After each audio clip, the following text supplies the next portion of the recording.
Hey everyone, it's George from Blockchain DXB and today is the 2nd of May 2023 and unfortunately guys, the global cryptocurrency market is on a downturn. The price of Bitcoin has fallen down miserably. Along with that, Ethereum and other cryptocurrencies have definitely fallen down, and in today's episode, I'll try to give out the reasoning why that has happened. And what I think guys, is there are two reasons why. The first one being, First Republic Bank has been sold to JPMorgan Chase. That is one of the reasons, but the second reason what I think is tomorrow is when Jerome Powell will be announcing the interest rate hike, and in anticipation of that, there is possibility that market manipulators are trying to manipulate the news and trying to make money by either going long and short on cryptocurrencies. So I'm going to be discussing what is going on with First Republic Bank and how they got seized by the regulators and then got sold to JPMorgan Chase. Now guys, in the world of Ethereum, I have some update, and the Ethereum Gas Fees has definitely shot up to the moon, well over 150% in less than 30 days. So we'll definitely go ahead and check what is going on in Ethereum. And guys, there's some drama going on between Justin Sun and CZ, so we'll go ahead and explore what that drama is. But Justin Sun has definitely apologized for the oversight, so we'll go ahead and explore and look at it. What is it that is going on between CZ and Justin Sun? And guys, like we do in every Crypto and Coffee a Day podcast, I'm going to be discussing two news from Dubai, UAE and Middle East, and both the news has to do with Blockchain DXB. Now the first one is an event that I'm conducting in June. It is called a Central Bank Digital Currency, and we're going to be exploring the basics, threats to freedom, and its role in the metaverse. Now listen guys, I'm a massive advocate of Bitcoin and cryptocurrencies. Unfortunately, in metaverse, you need to understand the number of people logging in, logging out, interacting, and keeping the TPS, that is transactions per second. Unfortunately, I don't think blockchain protocols and cryptocurrencies will be a right fit. Will CBDCs be a right fit? I definitely go ahead and think so. So the event on the 1st of June, we'll go ahead and look at that in detail. But in today's episode, I'll go ahead and explain what is it that you can expect at that session. And guys, the session is completely free of cost, and the registration link is in the show notes below. Now guys, the second news that I'm going to be talking about is regarding stablecoins. Now could it be possible that is UAE can be a stablecoin issuer? It could either be a private company or a government, or how about a semi-government?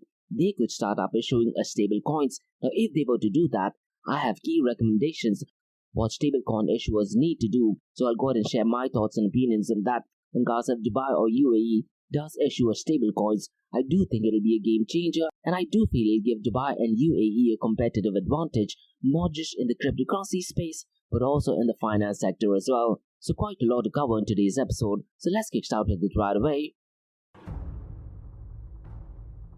Welcome to the Crypto and Coffee at 8, the daily podcast that keeps you up to date on all latest developments in the world of cryptocurrencies, blockchain and NFTs. Join us Monday to Friday as you kick off your day with a cup of coffee and a deep dive into the exciting and rapidly evolving world of digital assets. We'll cover the latest news and trends in the cryptocurrency and blockchain space, as well as delve into the growing world of NFTs or non-fungible tokens and metaverse. Plus, we'll keep you updated on the latest developments from Dubai, UAE and the wider Middle East region. Whether you're a seasoned crypto enthusiast or just getting started, Crypto and Coffee at 8 has something for you. Our expert host will provide insight and analysis on the most important topics in the industry and help you stay up to date on the latest developments. They'll bring you interviews with leading figures in the crypto and blockchain space and explore the ways in which these technologies are changing the world around us, from the impact on traditional financial systems to the potential for revolutionizing industries and transforming societies. We'll cover it all on Crypto and Coffee at 8. So tune in and join us for a daily dose of Crypto and Coffee at 8, and let's stay ahead of the curve together. We'll start your day off right with the most important news and insights from the world of cryptocurrency, blockchain and the metaverse, and help you navigate this exciting and rapidly evolving landscape. In Crypto and Coffee a Day, the daily podcast covers the latest developments in the world of cryptocurrency, blockchain and the metaverse. We'll also bring you updates on the latest news from Dubai, UAE and wider Middle East region. This also includes a range of topics such as developments in the local and blockchain industry, including new projects and initiatives, regulatory updates, and policies related to cryptocurrency and blockchain in the region, local and regional events and conferences focused on crypto and blockchain, interviews with leading figures in Dubai, UAE and Middle East crypto and blockchain community, coverage of any significant news or events related to cryptocurrency and blockchain in the region. By covering these local and regional developments, in addition to the wider world of cryptocurrency and blockchain, Crypto and Coffee at 8 aims to provide a comprehensive overview of the industry and its impact on the Dubai, UAE and Middle East region. Now before we kickstart today's episode, I have an important message, so check this out. Shalhoub Group, a luxury retail and distributor which is headquartered in Dubai, are getting into the NFT game. And here's the deal, guys. They are not just getting into the NFT and metaverse space, they are going to be shaping the NFT, metaverse and Web 3.0 space, which I believe is excellent not just for Dubai and UAE, but also for the global cryptocurrency community as well. And guys, Shalhoub Group's Web 3.0 sneaker brand called Soulmates revealed their first NFT collection on the 12th of April. Now what is really interesting is that it's called as Soulmates, so it's spelled as S for sugar, O for orange, L for Larry. Now instead of E, they've replaced it with Web3 and it is the number 3, mates.xyz. And guys, listen, Shalhoub Group has over half a century's worth of experience in luxury goods, and them getting into the NFT space is a massive deal. Now if you're a sneakerhead, you definitely need to check out soulmates.xyz. And once again, guys, the number is 3 instead of an E. It has all the information, and in the show notes below, you'll get all the information. And listen, guys, if you want to be an early adopter, you can also pre-mint it at www.premint.xyz/soulmates. So definitely check it out. And they have a Discord community as well. And guys, Nick, who is the head of corporate innovation at Shalhoub Group and also the co-founder of Soulmates, has a WhatsApp group where he constantly provides updates in the area of NFTs, Metaverse and Web 3.0. So guys, check out soulmates.xyz and be part of the Soulmates OG NFT that is definitely going to shape the industry. Next, Startup OI is global one-tech platform for tech. It offers global high-paying tech jobs with flexibility in working time and location, global free tech events, and tech networks to connect with global like-minded engineers.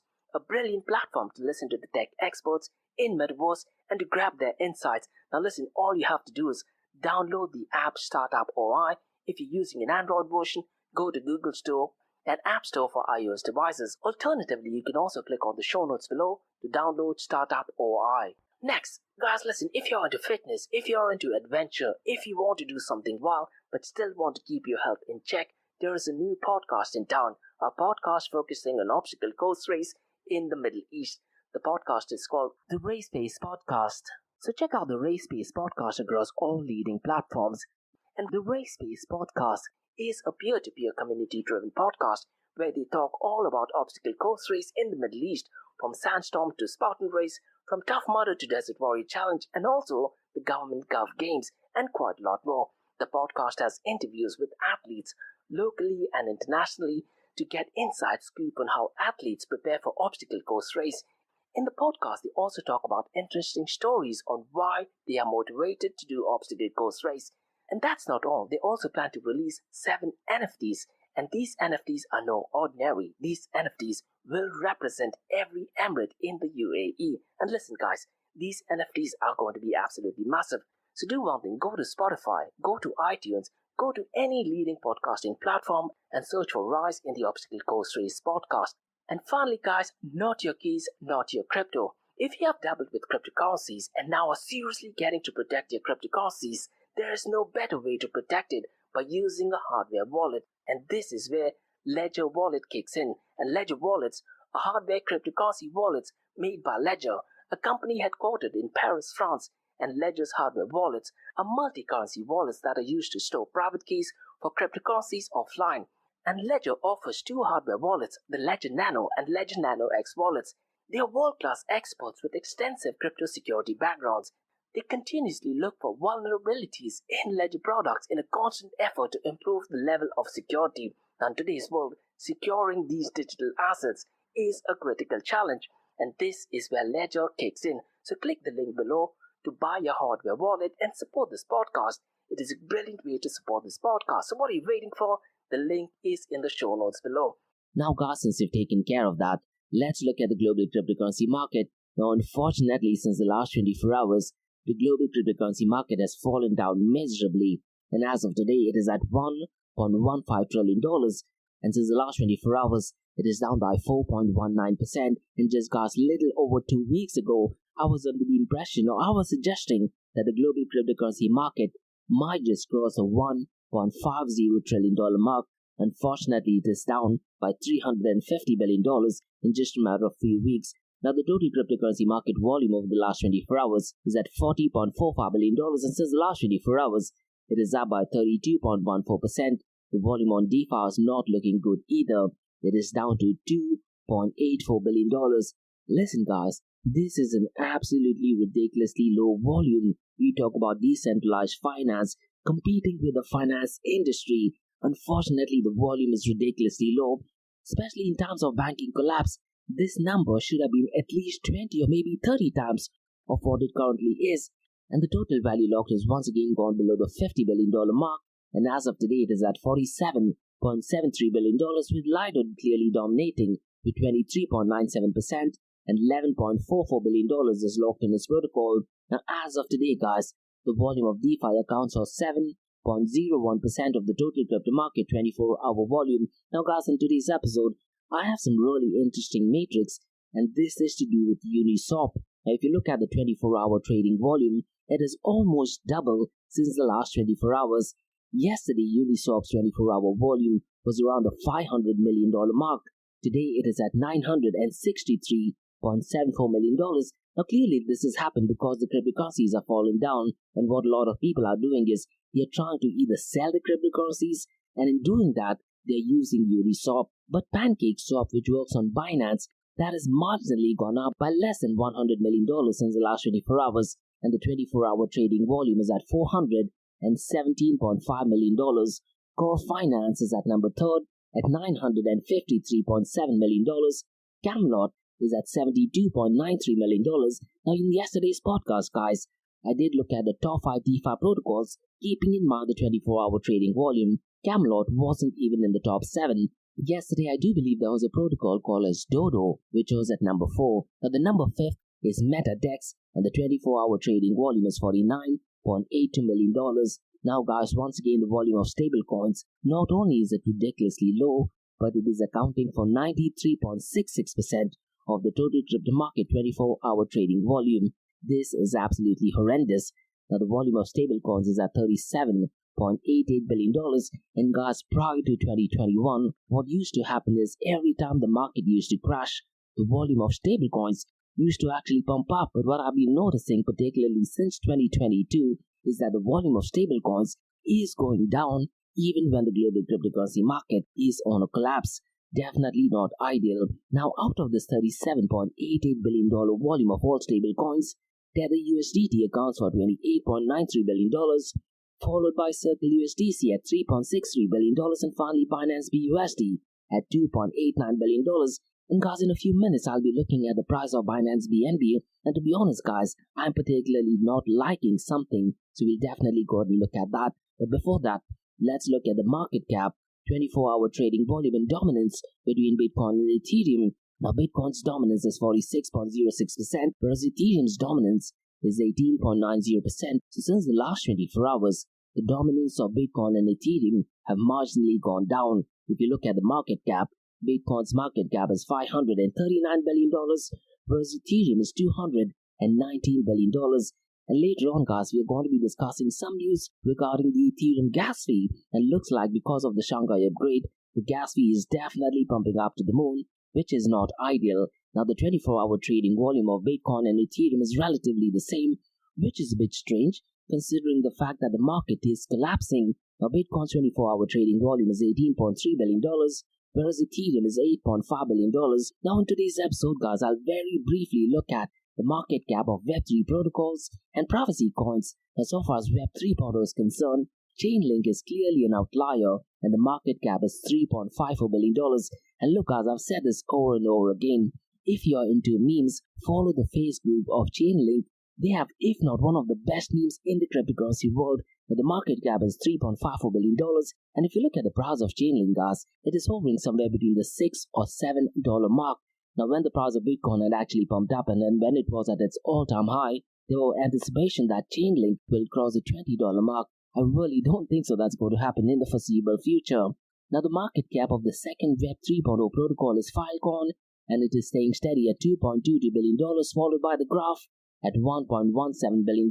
And guys, so far as privacy coins is concerned, Monero is at $2.77 billion, followed by Zcash at $333 million and Mask Network at $323 million. And guys, what I'd really recommend you to do is get on Twitter and look at the drama that is going on between Monero and Zcash. So it looks like there is a war going on between privacy and anonymity. But what are your thoughts, guys?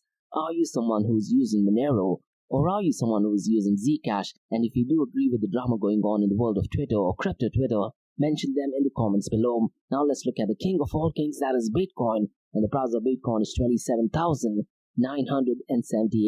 And later on, guys, when I'm going to be discussing the collapse of First Republic Bank and how it was seized by the government and then sold to JPMorgan Chase, I'll go ahead and explore what kind of an impact will have to Hyperbitcoinization. And in the next coming months, are we going to heading towards Hyperbitcoinization? Now, so far as the price of Bitcoin is concerned, since the last 24 hours, it is down by 4.93%. Since the last 7 days, it is up by 2.59%. The price of Ethereum is $1,827. Since the last 24 hours, it is down by 3.56%. Since the last 7 days, it is down by 0.14%. Binance BNB coin, guys, is at $322. But guys, what is really surprising about Binance BNB coin is, if you look at the 24-hour trading volume, it is ridiculously low. Now, what used to happen is, Binance BNB coin's 24-hour trading volume used to be ridiculously low because a lot of the users were required to utilize Binance BUSD. But recently, even Binance BUSD's 24-hour trading volume is ridiculously low, so I'm a bit concerned as to why the price of Binance BNB coin is rather consistent. Now, what I'd really recommend you to do is, and if you want to do some forensic analysis, look at Binance BNB smart contract and try to look at what stablecoins are they using. Are they using Binance BUSD? Are they using, let's say, Tether USDT? Or are they using any other stablecoins? Because the price of it to be consistent does seem a little bit dodgy. But that's not to say that what Binance is doing is something completely wrong. It is possible that it is one of the most legitimate protocol. But what I'd really recommend you to do is do some forensic analysis. I wouldn't be surprised if you do find out some notorious manipulation going on in order for the Binance BNB coin to remain consistent. It is definitely a bit strange, keeping in mind the 24-hour trading volume of Binance BUSD, keeping in mind the 24-hour trading volume of Binance BNB coin, and also the market cap for both of them. So it is definitely an area worth looking at. Now guys, what has happened in the banking world is First Republic Bank has been sold to JPMorgan Chase. The New York Times did publish an article which states that First Republic Bank was seized by regulators and then sold to JPMorgan Chase. This is an absolutely massive news. And guys, in my Crypto and Coffee Date podcast last week, I did talk about in detail on what is going on with First Republic Bank. So please feel free to check out those episodes.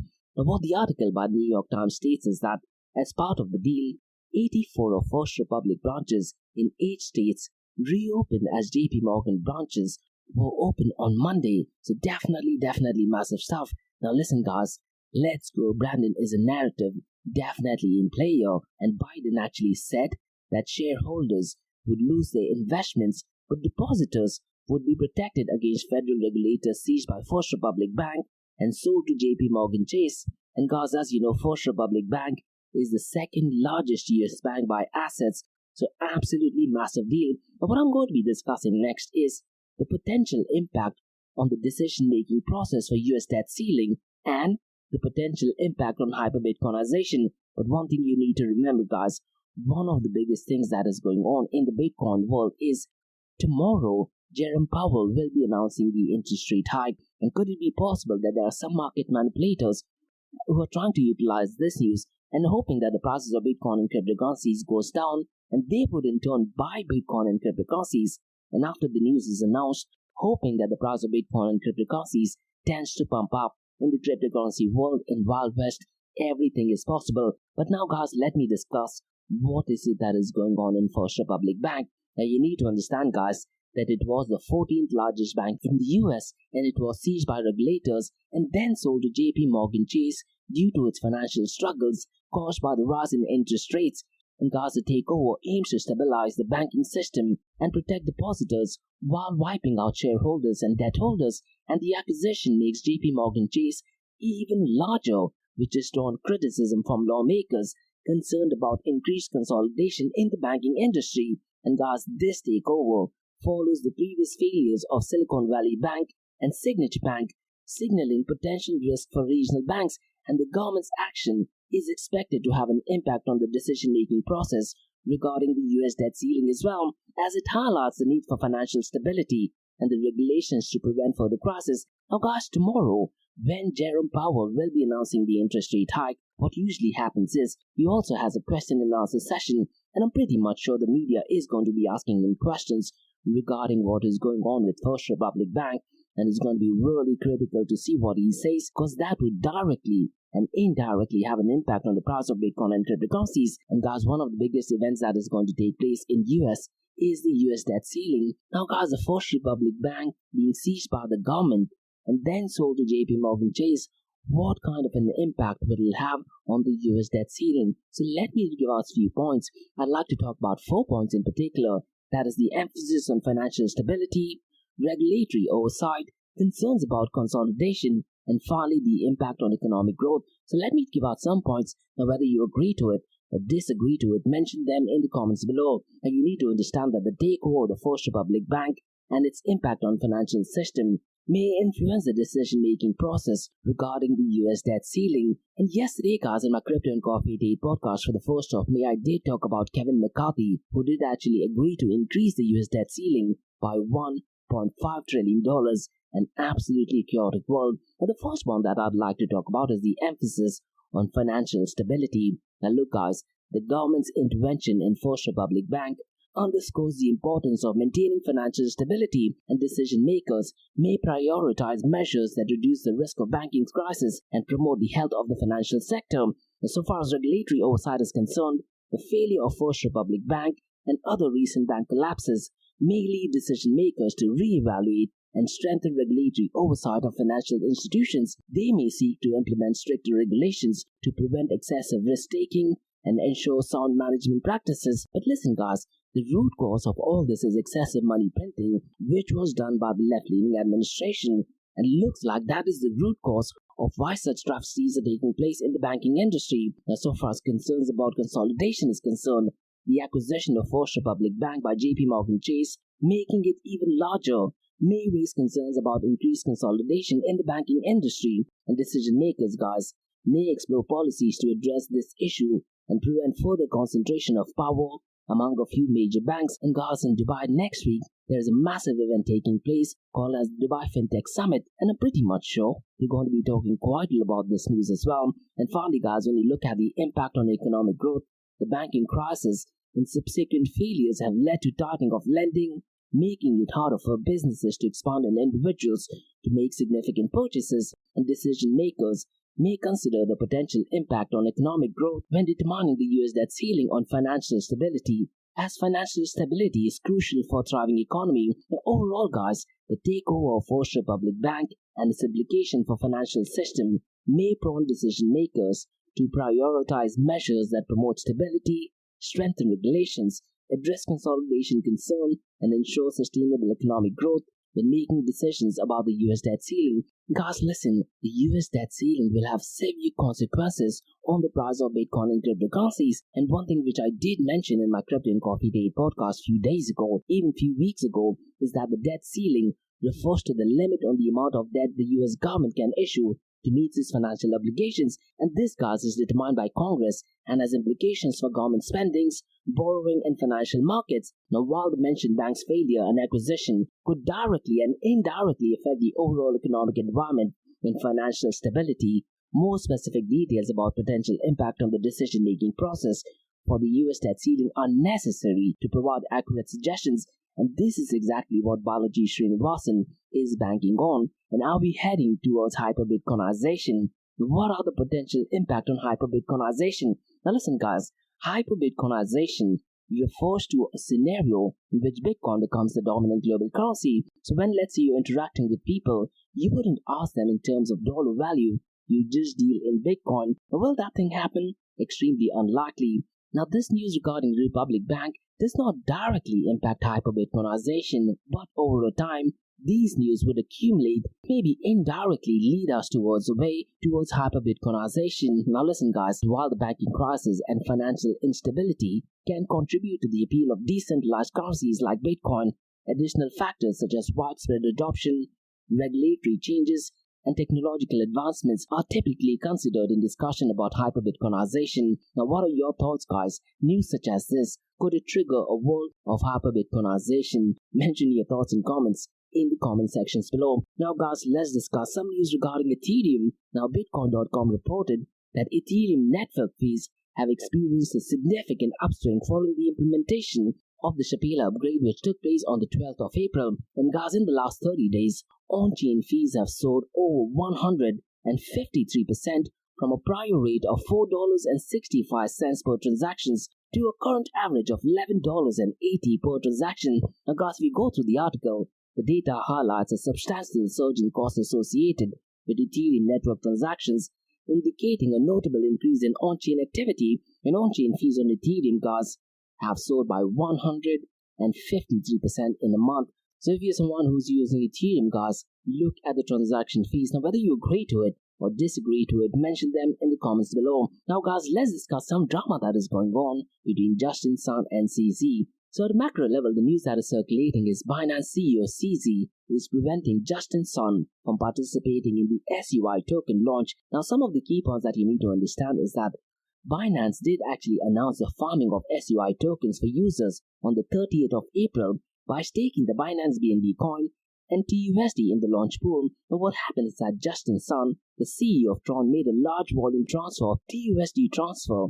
to the exchange, and this did actually raise suspicion among crypto investors that SUI launch rewards will be dominated by Justin Sun staking his TUSD. So what happened is that CZ did actually mention via Twitter that the airdrop is not meant for whales but for regular customers, and Justin Sun did actually clarify it. As a matter of fact, he did actually apologize for the oversight, and looks like he did actually contact the exchange and arrange for full refunds. Now, knowing the notorious history of Justin Sun, I don't think that this was an oversight. He was definitely well aware of what is going on. Now guys, there are two ways of looking at it. It's great that CZ is stopping whales from taking control of the entire airdrops, but at the same time, we live in a world of decentralization or distributed nature. So what is it that is stopping any person from taking such actions? Now I kind of agree to CC, but at the same time, you need to understand that there cannot be any center of influence making any decisions on either party.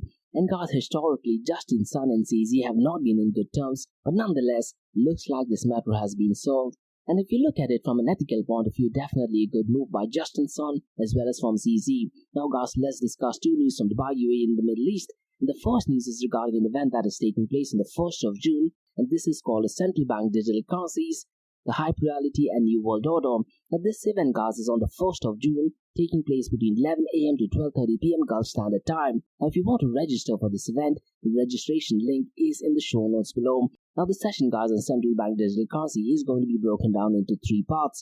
In part A, I'll be discussing what is Central Bank Digital Currencies. We'll look at the history of CBDCs, how will Central Bank Digital Currency work, and what is the current state of CBDC. Now listen guys, the World Economic Forum and the Bank of International Settlements, they regularly provide updates on CBDCs. So if you want to stay ahead, please feel free to check out those websites. Now in part A guys, we'll also be studying countries currently working on CBDCs. We'll also look at El Salvador's role in adopting Bitcoin as a legal tender and what kind of an impact did it have an International Monetary Fund. And we'll also go and look at when will United Arab Emirates launch its central bank digital currency. Now guys, part B is my favorite, where we look at the comparison between central bank digital currency and Bitcoin, and we'll also go ahead and explore if central bank digital currencies are a threat to freedom, and we'll also go ahead and look at the political implications of central bank digital currency and what kind of politicians and what kind of political ideologies are in favor of CBDCs. Now, I mentioned this several times in my podcast, guys. The left-leaning administration and the left-leaning ideologies are definitely in favor of CBDCs, and they are against freedom of speech, against Bitcoin, and they're focusing more on being woke. Now, China, guys, is one of the dominant players in the world of CBDCs. So we'll also go ahead and look at China's role in CBDC, and we'll also go ahead and explore the different types of CBDCs. So we have retail CBDC, we have wholesale CBDC, and we have multiple CBDC. So we'll go ahead and give you a very basic level explanation on what are the different types of CBDCs. And finally, guys, we'll go ahead and discuss CBDC's role in the metaverse, that is central bank digital currency's role in the metaverse. And finally, guys, in part C, we'll be looking at UAE central bank's role, and they recently launched FIT program. And in that FIT program, guys, they're focusing on 9 core areas, that is card domestic scheme, eKYC, CBDC, open finance, supervisory technology, innovation hub, instant payment platform, financial cloud, excellent in customer service. So I'll give very brief explanation on what these 9 areas are. So this session, guys, is completely free of cost. So go to eventbrite.com, look up for Blockchain DXB and register for this event. Alternatively, you can also look at the show notes below. You'll find the registration link via eventbrite.com. Now, guys, the second news that I have for today are some recommendations what Dubai and UAE can do in order to launch its own stablecoins. And guys, listen, I very strongly feel that Dubai and UAE will have a competitive advantage over, let's say, Tether USDT, maybe Circle USDC, or maybe even Binance BUSD if they were to launch a stable coins. Now, if you're someone who's working in the regulatory space, if you're someone who's working in the cryptocurrency space or with a massive cryptocurrency exchange, you definitely need to check out these recommendations.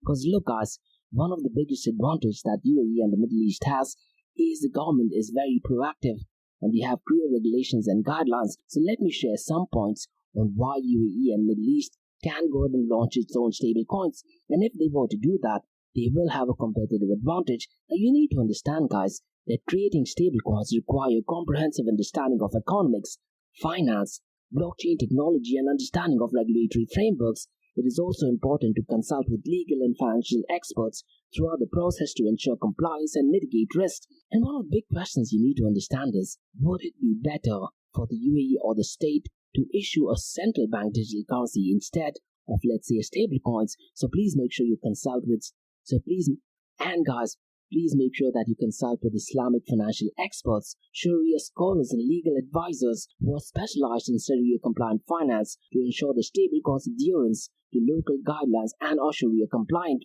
And guys, the big question is, can stablecoins have smart contracts functionalities, things like subscriptions, or maybe even recurring charges? And could we also have chargebacks with stablecoins? I definitely do think so. Now, I do have 18 posts. If you want to read through my post via LinkedIn and go to my website www.blockchaindxb.com and check the section under crypto blogs. You can also read through it. And if you do need any further consultation, drop me an email to info@blockchaindxb.com. So some of the recommendations are, you need to define the stablecoin's objective. And listen, guys, in order to launch a stablecoin, the number first thing is make sure that you clearly define the stablecoin's objective. Determine the purpose of the stablecoins, such as, let's say, facilitating digital payments, acting as a store of value, or providing stability within a specific ecosystem.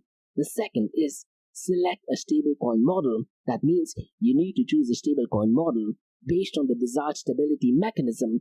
It could be, let's say, fiat collateralized, crypto collateralized, algorithmic, or maybe even a hybrid model. The third one, guys, is establish collateral reserve. If using, let's say, a collateralized model, ensure that the stablecoin is backed by sufficient reserves. For fiat collateralized stablecoins, you need to hold an equivalent amount of fiat currencies in a custodial account. And guys, listen, Dubai has, if not one of the best regulations and one of the most ideal platforms to go ahead and do that. And the fourth one, guys, is develop a reserve management framework, that is create a system to manage the collateral reserves, including auditing processes, risk assessment mechanism, and clear guidelines for collateral diversification. And guys, fifth one is implement smart contract infrastructure. Guys, listen, if you want to launch a stablecoins, you need to build a stablecoin on suitable blockchain platform. The best one I can think of is Ethereum, but because of the increase in gas fees since the last 30 days, you also need to check the cost associated with that. And you can also develop smart contracts to govern the issuance, redemptions, and stability mechanism. The sixth one, guys, is define governance mechanism. That is clearly define a governance framework to oversee critical decisions such as changes to stablecoin protocols, collateral movement, and stablecoin mechanism. You may also want to consider involving token holders or decentralized autonomous organization, or distributed autonomous organization, how I like to call it. The seventh one, guys, is integrate oracles, and you need to make a conscious decision. Are we going to use a centralized oracle, or are we going to use a distributed oracle, let's say like Chainlink? You need to utilize trusted oracles to provide real-time price feeds for stablecoin reference assets, enabling accurate valuation and stability monitoring. The eighth and probably the most is ensure regulatory compliance.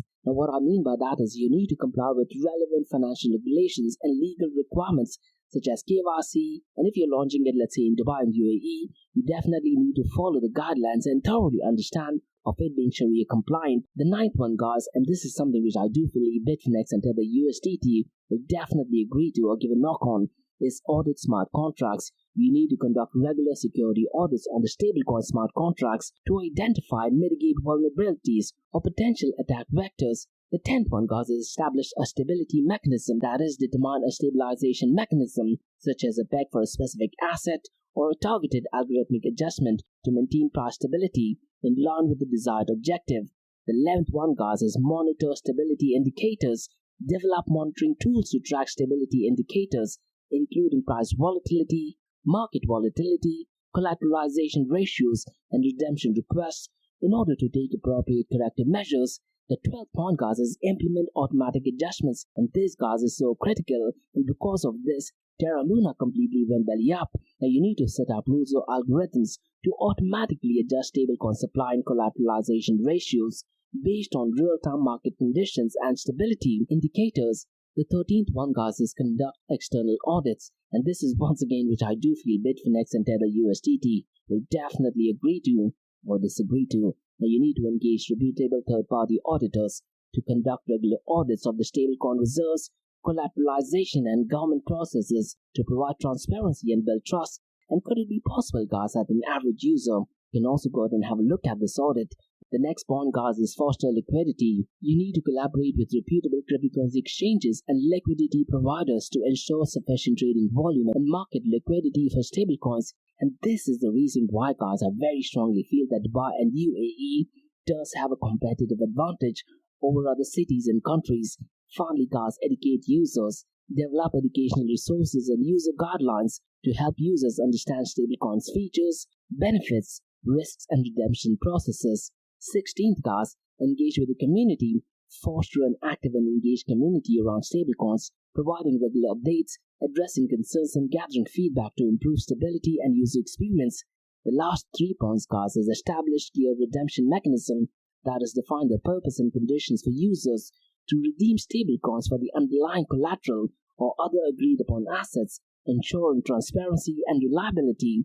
18th is continuously innovate and iterate, that is, stay abreast of technological advancements, market dynamics, and user feedback to evolve the stablecoin's design and feature over time, aiming for continuous improvement and increasing stability. Now listen, guys, I've been thinking about stablecoins for a very long time, and I do think that Dubai and UAE can have a very strong competitive advantage in the area of stablecoins. We have, if not one of the most supportive government that will actually support innovation and not stifle innovation. So those are the key considerations, guys, for Dubai and UAE to go out and launch its own stablecoins. Now you need to understand, guys, that these are just guidelines and viewpoints, and there is definitely a lot of work involved. So those are the news, guys, from Crypto and Coffee Date from Blockchain TXP. In case if you have any feedback or suggestions, please drop me an email to info@blockchaintxp.com. Check out my website www.blockchaintxp.com. And also check out my website area2071.com that talks everything about metaverse. And if you like listening to this podcast, please click on the follow button, give it a 5-star rating, and share the word across. Now for the next few minutes, it's going to be an Ask Me Anything series where you listeners can ask any questions regarding Bitcoin, blockchain, beyond blockchain, cryptocurrencies, NFTs, DeFi, and metaverse. So let's kick start with the Ask Me Anything series.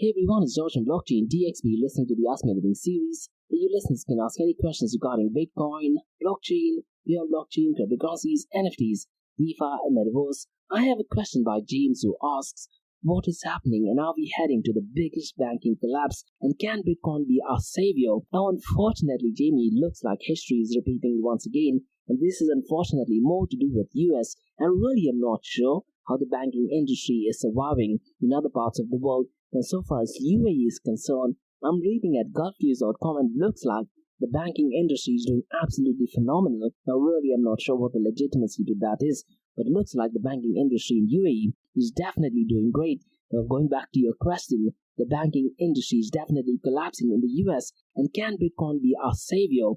I really am not sure. Because look, James, Bitcoin's supply so far as 90% of the supply is already in the hands of early adopters, multi-millionaires, billionaires. So I really am not sure if Bitcoin will be our savior. Bitcoin just might be another alternative asset class. And Jamie also asks, can Bitcoin be our savior? Now I would like Bitcoin to be a savior, but if that thing happens, what it eventually means is that the filthy rich get even richer, and we are literally replacing the role of the state, or the role of the government, or the role of the policing of money in the hands of multi-billionaires, which to be honest is absolutely worse. Now keeping in mind the US debt ceiling, knowing the notorious history of the politicians, James, unfortunately I don't see that Bitcoin will be replacing the US dollar. Maybe not in the next coming years, maybe not in the next coming decades. It just might never happen as well. But to answer your question if Bitcoin is a savior, unfortunately I don't think so. If you were to go to CoinMarketCap, and let me just quickly have a look and see how many different cryptocurrencies we have right now, I wouldn't be surprised if we have more than 20,000 different types of cryptocurrencies. Now, if we were in a world where only Bitcoin existed, then I would say that yes, Bitcoin could be a replacement for the US dollar. Now, I'm looking at it right now via CoinMarketCap, James, and right now there are 23,753 different types of cryptocurrencies. And if you were to ask me personally, I would say 23,752 of them are definitely not needed. If we were in a world where only Bitcoin existed, then I would say that maybe Bitcoin could have been a savior, but unfortunately, James, I don't think that replacing the US dollar with Bitcoin will be a possibility, and I don't think it's a good idea, but those are my thoughts and opinions. So those are my thoughts, guys, on the Ask Me Anything series. Now, if you do have any feedback or suggestions, drop me an email to info@blockchaindxb.com. Check out my website, www.blockchaindxb.com, and also check out my website, area2071.com, that talks everything about metaverse. And guys, if you like listening to this podcast, please click on the follow button, give it a 5-star rating, and share the word across. And guys, remember, Monday to Thursdays, 8 a.m. to 8:30 a.m. we have Crypto and Coffee at 8, where we cover topics and information pertaining to Bitcoin, blockchain, beyond blockchain, cryptocurrencies, NFTs, DeFi, and metaverse. And how the series of episodes in the Crypto and Coffee at 8 works is, we usually cover some topics and information pertaining to the price of cryptocurrencies, some major breaking news, occasionally showing sweet news as well. Use that as an impact in the cryptocurrency world. The other news and information is related to Dubai, UAE, and Middle East in the world of Bitcoin, blockchain, beyond blockchain, cryptocurrencies, NFTs, DeFi, and metaverse. And what you're listening to right now is the Ask Me Anything series, where you listeners can ask any questions regarding Bitcoin, blockchain, beyond blockchain, cryptocurrencies, NFTs, DeFi, and metaverse. So thanks so much for listening, guys, and have a nice one. Bye-bye.